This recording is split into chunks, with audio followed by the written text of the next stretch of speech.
Você fecha os olhos pela última vez. O barulho do mundo some, a sensação do seu corpo simplesmente se vai. Mas você não se apaga. Muito pelo contrário. Uma nova forma de perceber as coisas surge e de repente, você se vê flutuando, observando com uma clareza que nunca sentiu antes, a cena que acabou de deixar para trás. Você está olhando para o seu próprio corpo e entende que este não é o fim.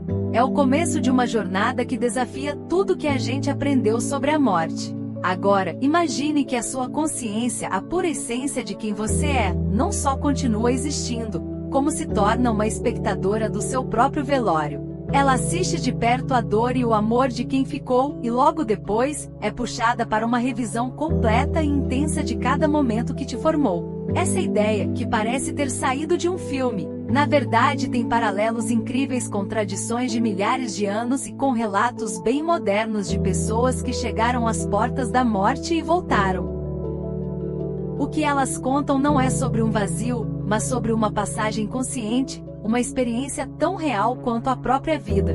Nos próximos minutos, a gente vai explorar a possibilidade chocante de que a morte não é um ponto final, mas sim uma porta para a maior jornada de autoconhecimento que existe.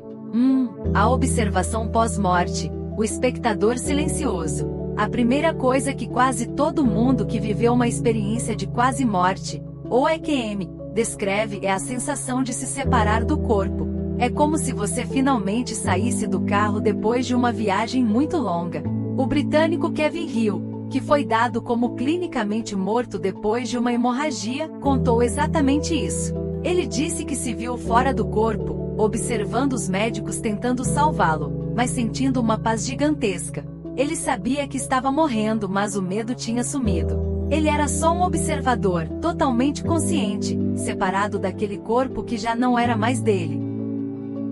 Essa experiência de ser um espectador lúcido é a base de quase todos os relatos de EQM. Pessoas de culturas, idades e crenças totalmente diferentes descrevem, de um jeito impressionantemente parecido, a sensação de flutuar acima do corpo, conseguindo ver e ouvir tudo o que acontece em volta. Pensa só! Um estudo da Universidade de Southampton analisou mais de 2.000 pessoas que tiveram paradas cardíacas e descobriu que quase 40% dos que sobreviveram tinham algum tipo de memória do tempo em que estavam clinicamente mortos. Um dos casos mais incríveis foi o de um homem de 57 anos.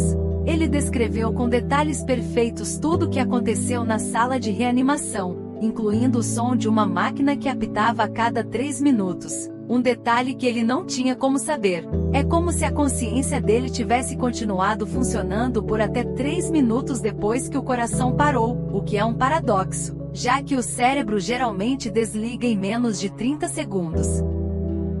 O que isso pode significar?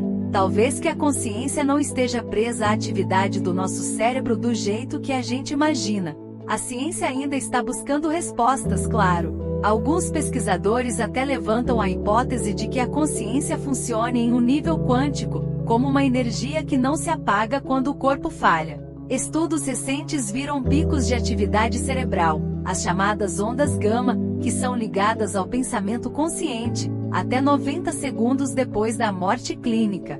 Isso nos obriga a perguntar: será que a morte é só o corpo se desfazendo, enquanto a nossa essência, a nossa consciência, assume um novo papel, o de observador? Essa fase de observação é sempre descrita sem dor, sem medo, sem angústia. É um estado de paz e clareza, onde a alma, livre do corpo, começa a entender a transição.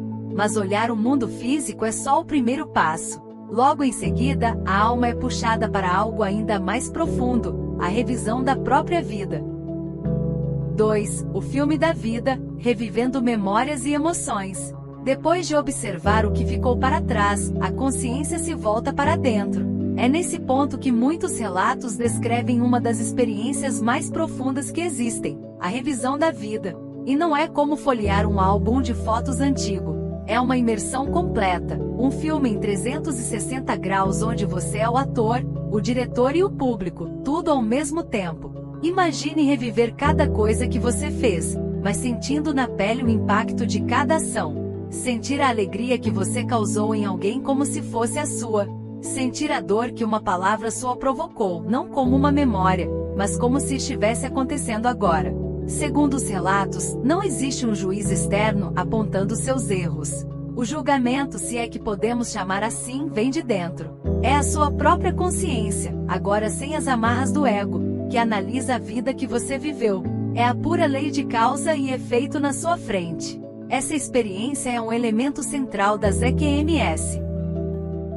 A neuropsicóloga brasileira Beatriz Ferrara Carunchil, que estudou centenas de casos, aponta que essa revisão da vida é uma das coisas mais comuns para quem passa por uma morte súbita, como num acidente.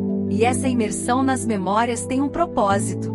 É um processo de entendimento, de fechar um ciclo. É a chance de entender as lições por trás do que você viveu, seus padrões, os amores que teve e as chances de evoluir que você agarrou ou deixou passar.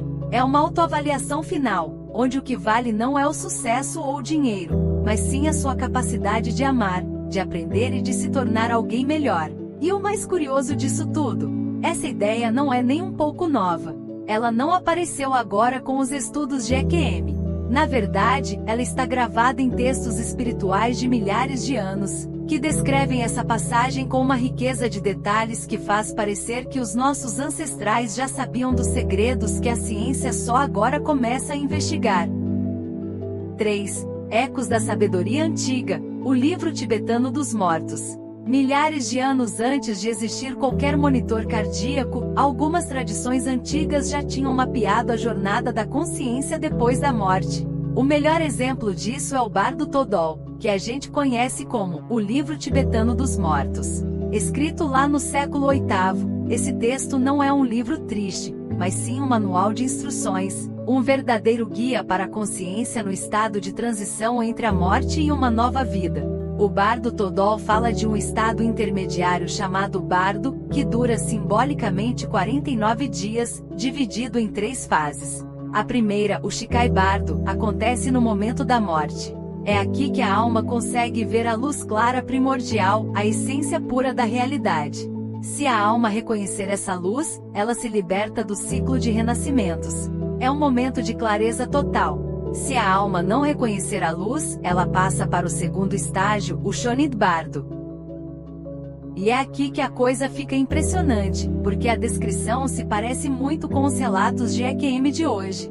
O texto diz que a consciência, agora totalmente lúcida, revive suas memórias e emoções, guiada pelo seu próprio karma. O livro explica que tudo que a alma vê, sejam deuses bons ou maus, são apenas projeções da sua própria mente. Não existe um juiz fora de você. É a alma encarando a si mesma, suas ações, medos e apegos.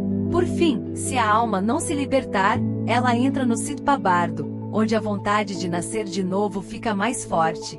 É fascinante como esse guia antigo, criado por sábios no Tibete, parece descrever a mesma jornada que um sobrevivente de parada cardíaca do século XXI conta. A observação lúcida, a revisão da vida, a falta de um juiz externo, são pontos de conexão impressionantes. E não é só no Tibete. No Antigo Egito, o Livro dos Mortos também mostrava que a morte era uma jornada consciente e complexa, que pedia preparo.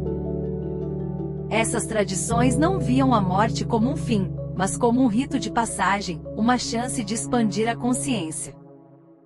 Se tudo que os relatos modernos e os textos antigos sugerem for verdade, se a morte não for um apagar das luzes, mas o acender de uma nova forma de ver o mundo, como isso muda a forma como a gente vive a nossa vida hoje?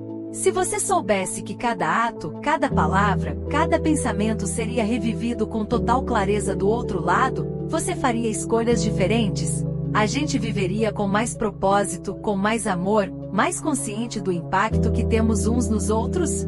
A morte, por esse ângulo, deixa de ser algo para se ter medo e se torna a maior motivação para uma vida que vale a pena.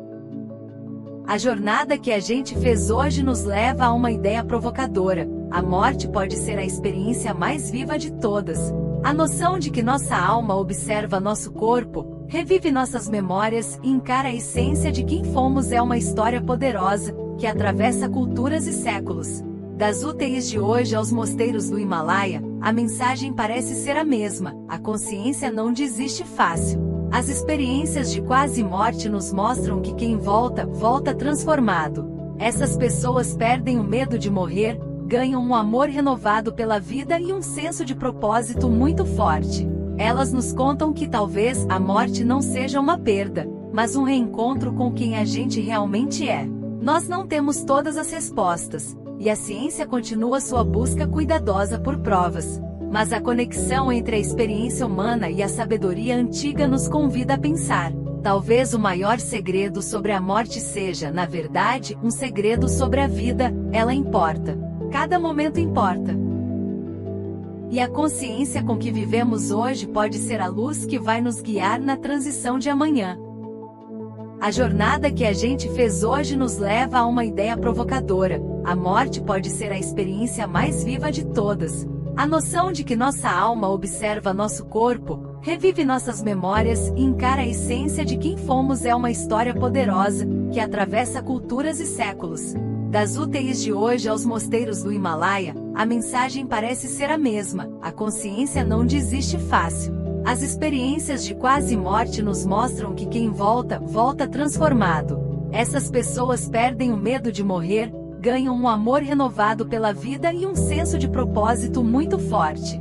Elas nos contam que talvez a morte não seja uma perda, mas um reencontro com quem a gente realmente é.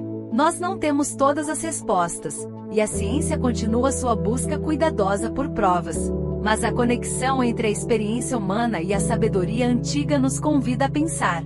Talvez o maior segredo sobre a morte seja, na verdade, um segredo sobre a vida. Ela importa. Cada momento importa. E a consciência com que vivemos hoje pode ser a luz que vai nos guiar na transição de amanhã.